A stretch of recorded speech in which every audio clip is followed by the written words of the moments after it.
जनपद मुरादाबाद के थाना पाकबड़ा क्षेत्र के स्पेयर पार्ट्स कारोबारी का अपहरण कर फिरौती लेने के बाद हत्या करने के मामले में पुलिस ने 2 आरोपियों को गिरफ्तार कर लिया है, जबकि एम्बुलेंस चालक अभी पुलिस की पकड़ से बाहर है।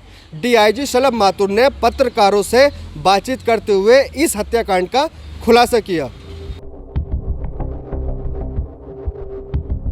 मंझोला के विलद विहार निवासी कुलदीप गुप्ता की पाकबड़ा के डींगरपुर तिराहे के पास स्पेयर पार्ट्स की दुकान है। 4 जून की सुबह उनका अपहरण करके बदमाशों ने 4 लाख रुपए की फिरौती मांगी थी। फिरौती लेने के बाद उनकी हत्या कर शव को बिजनौर के सोहारा थाना क्षेत्र गंगाधरपुर गांव के जंगल में फेंक दिया था। सोमवार को पुलिस लाइन में डीआईजी शलभ माथुर व एसएसपी प्रभाकर चौधरी ने बताया कि मंझोला थाना क्षेत्र के चाव की बस्ती निवासी नंद किशोर उर्फ नंदू के 4 साल पहले एक शादी समारोह में मुलाकात हुई थी। उस दौरान नंदू एक मेडिकल कंपनी में एमआर का काम करता था। दोनों के बीच अच्छी दोस्ती हो गई। लॉकडाउन के दौरान आरोपित नंदू ने कुलदीप से 65,000 रुपए उधार मांगे थे, लेकिन कारोबारी ने इनकार कर दिया। कारोबारी ने नंदू के कर्ज मांगने की बात को सार्वजनिक कर दिया था। इस बात को लेकर वे कारोबारी से रंजिश मानने लगा था। नंदू ने अपनी बुआ के लड़के को सिविल लाइन थाना क्षेत्र के काजीपुरा निवासी एम्बुलेंस चालक रणवीर उर्फ नन्हे के साथ मिलकर हत्या की साजिश रची। 4 जून की सुबह करीब 10:30 बजे नंद किशोर उर्फ नंदू ने मोटरसाइकिल से कुलदीप गुप्ता की दुकान पहुंचा। इस दौरान उसने दिल्ली रोड स्थित एक निजी अस्पताल में मरीज देखने के बहाने उसे मोटरसाइकिल में बिठाकर ले गया। इसके बाद नंदू ने कारोबारी कार्ट रोड स्थित अस्पताल पर पहुंचा। वहाँ रणवीर उर्फ नन्हे पहले से एम्बुलेंस लेकर खड़ा था। एम्बुलेंस में बिठाने के बाद कारोबारी को टॉर्चर करना शुरू कर दिया। आरोपी ने कारोबारी से पत्नी को फोन कराया और 4 लाख रुपए देने के लिए कहा। इसके बाद दुकान में पैसे लेने के लिए एम्बुलेंस चालक का भाई करमवीर उर्फ भोलू पहुंचा था। पैसे मिलने के बाद चलती गाड़ी में पहिया खोलने वाले पुलिस से सिर पर वार करके कारोबारी की हत्या कर शव को सोहारा के गंगाधरपुर गांव में फेंक कर वापस आ गए थे। पुलिस ने इस मामले में नंद किशोर उर्फ नंदू के साथ ही करमवीर उर्फ भोलू को गिरफ्तार करके 3.5 लाख रुपए बरामद कर लिए। इसके साथ हत्या में प्रयुक्त रिंच के साथ एम्बुलेंस को भी बरामद कर लिया गया है। तीसरा आरोपी रणवीर सिद्धार्थ उर्फ नन्हे अभी पुलिस की पकड़ से बाहर है। नंद किशोर उर्फ नंदू ने पुलिस की पूछताछ में बताया कि लॉकडाउन के चलते उस पर करीब 10 लाख रुपए का कर्ज हो गया था। इस दौरान उसने एक दवा एजेंसी की फ्रेंचाइजी भी ली थी। इसके संचालन के लिए उसे पैसे की जरूरत थी। कुछ माह पहले कारोबारी कुलदीप गुप्ता की कार को उसने 4 लाख रुपए में बिकवाया था। इस वजह से उसे पता था कि कारोबारी के पास 4 लाख रुपए की रकम है। कारोबारी का अपहरण और हत्या करने के बाद पैसे लेने के लिए बाइक से एम्बुलेंस चालक के भाई करमवीर उर्फ भोलू को कारोबारी की दुकान पर भेजा गया था। इस दौरान कातिल ने फोन पर उससे पहले कहा था कि मास्क के साथ ही हेलमेट भी पहने रहना। जब पैसे लेने के लिए भोलू दुकान पर पहुंचा तो वे कारोबारी के नौकर मुस्तफा से पैसे लेने के बाद वहीं पर गिनने लगा था।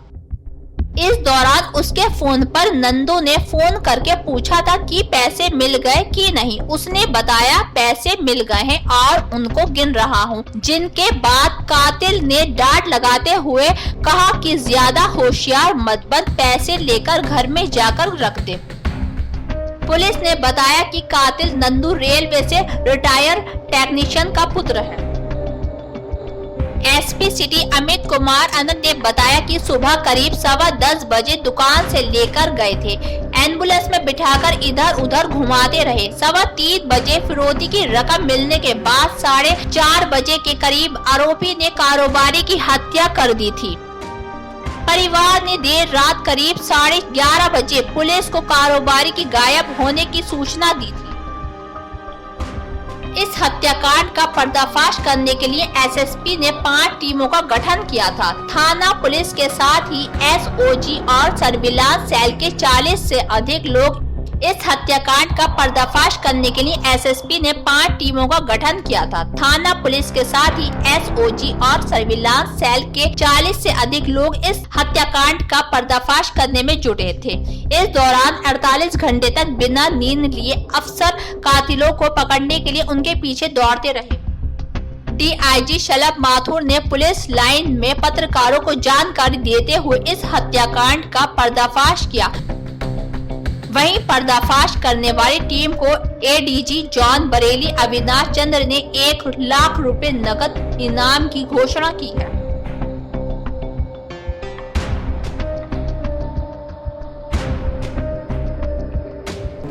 थाना पागबाड़ा के अंतर्गत एक हत्या हुई है जिसका अनावरण किया गया है। Crime number 177/2021।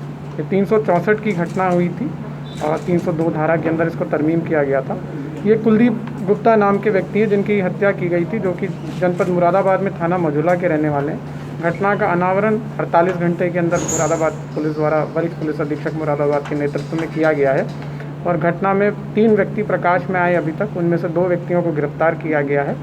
ये घटना शुक्रवार की घटना हुई है जिसके अंदर की थाने पर परिजनों द्वारा सूचना दी गई कि कुलदीप गुप्ता का मोबाइल स्विच ऑफ आ रहा है। पहले इसमें गुमशुदगी दर्ज की गई, बाद में 364 की धारा की बढ़ोतरी करते हुए टीमें इसके अंदर लग गई।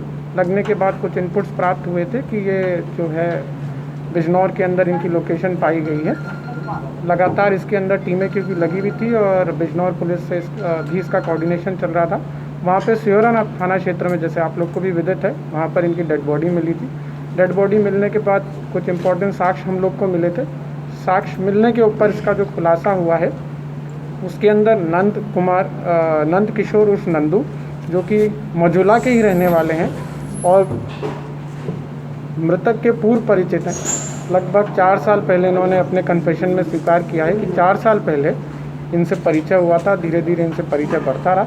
ये बेसिकली एक मेडिकल फ्रेंचाइज के अंदर काम करते हैं और कुछ वक्त से ये कर्जे के अंदर चल रहे थे।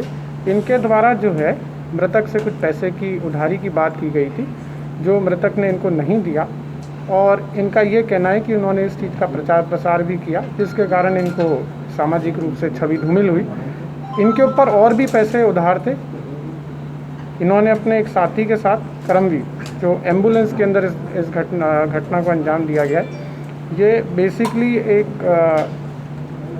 एम्बुलेंस चलाते हैं रणवीर और उनका रिलेटिव है करमवीर।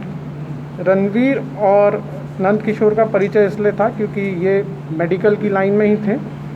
इन लोगों के द्वारा घटना के 3 से 4 दिन पूर्व ये प्लानिंग की गई थी। अभियुक्त क्योंकि मृतक के पूर्व के ही परिचित थे, इसलिए इनको प्लानिंग के तहत जब ले जाया गया तो वो अपनी स्वेच्छा के साथ चले गए और ये बताया गया कि एक हॉस्पिटल के अंदर जाके किसी मरीज़ की जानकारी लेनी है और वहाँ से इनको एम्बुलेंस में बिठाया और उसके बाद इनके घर पे फ़ोन किया और अपनी कस्टडी में लेके 4 लाख रुपए की डिमांड की। और इसके अंदर रणवीर का ही एक रिलेटिव है करमवीर, उनके द्वारा पैसा कलेक्ट किया गया। करमवीर को भी गिरफ्तार कर लिया गया है, उन्होंने भी अपने जुर्म का इकबाल किया गया। उसके बाद एम्बुलेंस के अंदर इन्होंने बिठा के जो ऑक्सीजन के पाइप का हेड होता है उससे इनके सर पे वार किया और उसके बाद क्योंकि एम्बुलेंस थी तो इसको मूवमेंट कराते हुए सियोरा में इनका ससुराल पड़ता है, वहीं पे डेड बॉडी को पास में फेंक दिया। जैसा मैंने बताया, सियोरा थाने से इसको जब यहाँ पे सूचना दी गई तो तत्काल ही इसको मिलान किया गया और एक व्यक्ति इसके अंदर शेष रह गया, उसकी भी गिरफ्तारी शीघ्र की जाएगी और एडीजी जोन बरेली द्वारा पूरी टीम को यथाशीघ्र सफल अनावरण के लिए 1 लाख रुपए की धनराशि का पुरस्कार दिया गया।